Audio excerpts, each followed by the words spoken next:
Welcome back to the Coyote Country Homestead. My name's Chris.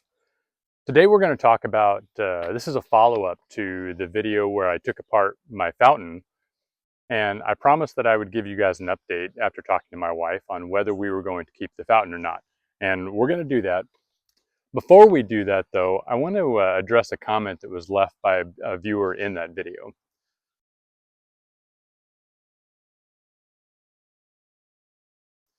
So John says, "You're not that stupid. Of course there will be a switch inside the house. Thumbs down, don't recommend." So when John says I'm not that stupid, he's giving me a lot of credit. And I guess he must think that I have some electrical knowledge. And let me just dispel that rumor. I don't. So either one of two things is true. Either I am that stupid. I would probably use the term uneducated on electricity. Stupid seems pretty harsh. Or I'm deliberately misleading the viewer in, I guess, in an attempt to create drama, to make the show more interesting. I just want to assure everybody that's watching that I don't have to create drama when it comes to knowing or not knowing what I'm doing, because as a general rule, these are all things that I'm going to be putting on video are things that I don't have a lot of experience with. And I'll be the first to admit, I'm stumbling my way through this and trying to figure out what I'm doing. So I just want to, in this case, I want to make sure you understand I'm not lying. If there is a switch inside, we are not aware of it. I guess I should give you guys a little background and let you know that we did a remodel on the house, and the entire electrical panel has been worked on by a professional. They were not able to find a breaker that was connected to the fountain. And so that means that if there is a switch, then it's probably down in the crawl space. That's an issue we're going to get into probably on another video where I can show you what's involved with getting in the crawl space, but it's not fun. If there is a switch down there, I'm going to have to really be motivated to go find it, because I'm not a fan of small spaces and crawling. Anyway, getting into the crawl space, it's quite a little challenge. So I was discussing this issue of the fountain with a neighbor who has been here for a long time and has known the previous three occupants of this house. And according to their recollection, now this was after I did the video, I would have shared this with you guys ahead of time. So, in this case, I'm adding new information that John did not have at his disposal. What their belief is that the conduit that runs to that electricity runs under the ground and to the house. And then what essentially the person who put the fountain in did was they ran an extension cord through that and wired one end up to the electrical box. And then the other end of the extension cord was basically just on the ground in front of the house. And then also, I guess the water ran there. And if they wanted the fountain to be working, then what they would do is they would hook the garden hose up to the water line to provide the water for that. And then they would plug the extension cord that's closest to the house into an outlet that was on the eave of the house. And that's how, during the season when the fountain was running, that's how they would get electricity and water to that. Now, we have not found either of those. But that brings me to the conclusion of our decision with the fountain. After talking this over with my wife, we've decided we're not going to keep the fountain. It's just more hassle than we want to get into, and we decided we were going to get rid of it. And as we were debating how we were going to get rid of that, I had somebody here giving me an estimate on having my gutters fixed.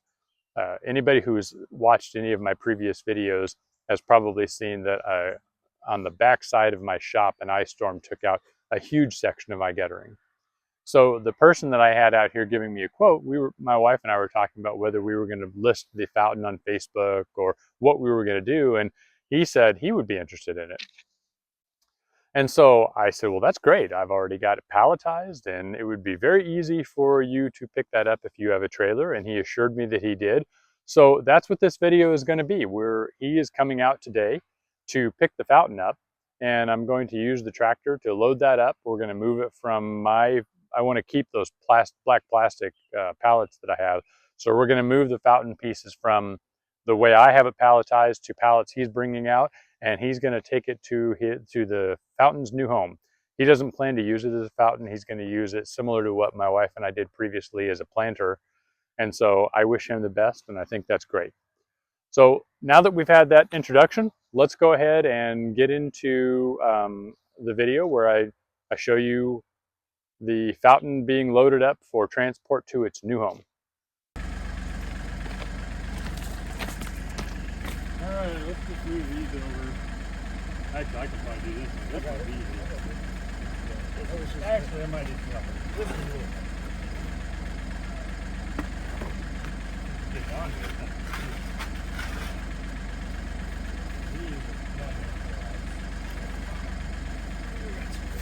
Yeah, these are all right.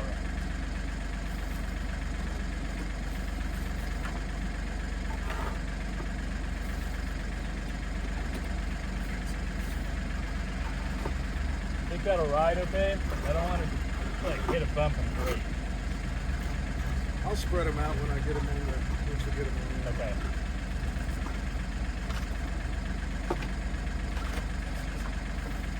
Yeah, there you go. I don't want to see that.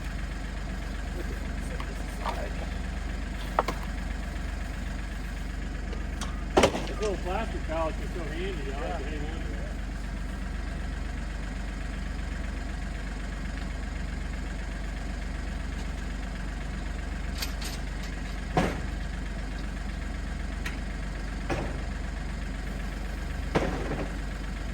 This is the new owner of the fountain. He gave me permission to record this for the video, but I didn't ask him if it would be okay to use his name, so we'll just call him.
The new owner was clearly used to working with equipment operators where he used those hand signs.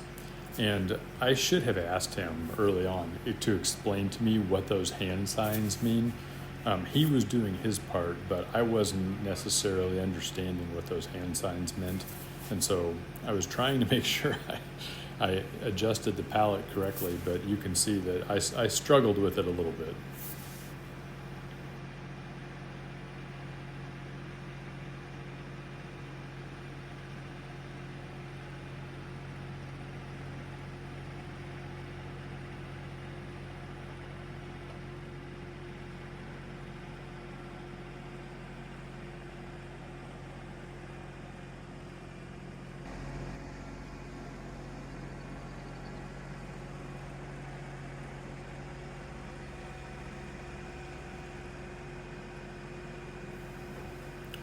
I wanted to keep those black plastic pallets. I used those for several things around the homestead. And so the new owner had brought his own pallets on here. And so what we're doing is we're lifting that up to the trailer and then just transferring the the different pieces of the fountain over to his pallets.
In order to get all the pallets loaded on here, what we were doing is we would load one, and then the idea was to drop the pallet that was still on the forks down to the trailer and push all of the pallets forward and keep doing that as we went until all the pallets were loaded.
The new owner brought his dog with him. His dog travels pretty much everywhere with him.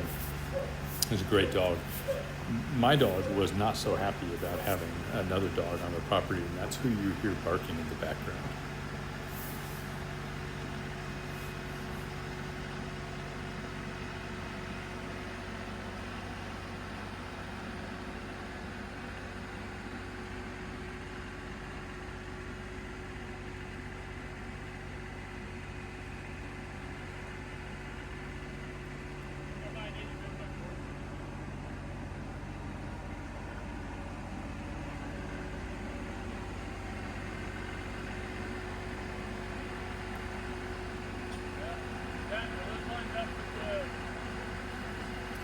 We had to get one of the forks moved in because the way we had them spaced right now was too wide, and it wouldn't fit within the wood that I was using to support the fountain. So that's what we did right there.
This is the last piece, which was the basin of the fountain.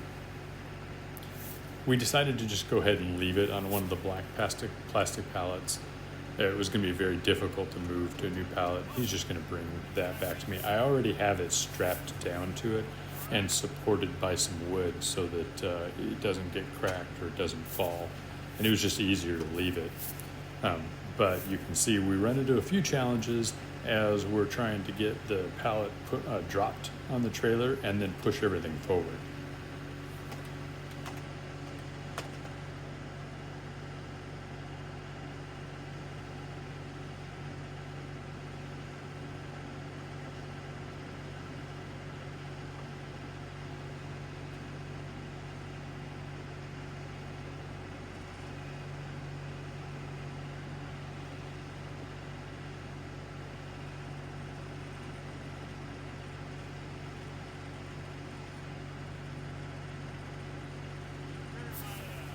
As we go to push this forward, the frame of the forks starts to push against the basin. And then I think it also started to hit on the other side against the base. And so eventually we have to back this out and we take a little bit of a different approach so that we can slide the pallets forward.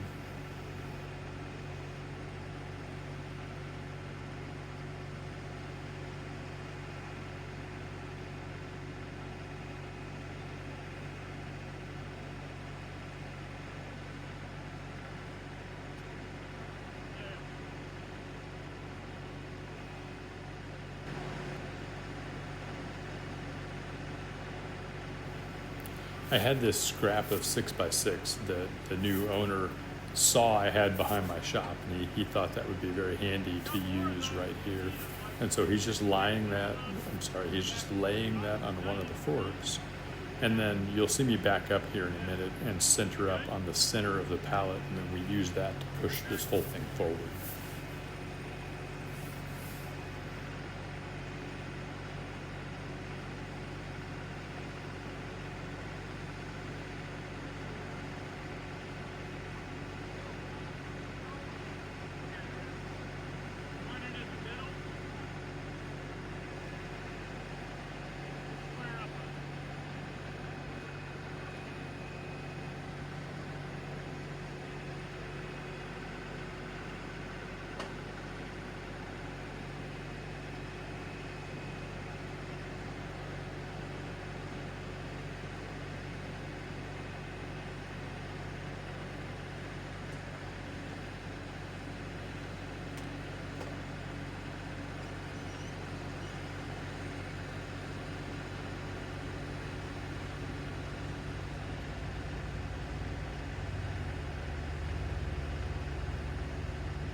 Now that all the pieces are loaded, I'm working with the new owner to get everything strapped down and make sure that it's not going to move around while he's transporting it to the new location. That'll be okay right here. Oh, there we go. I don't know what we were hitting underneath. Yeah, that's all right. I was at a weird angle because I got set down on some debris and then it was on a little bit of a hill.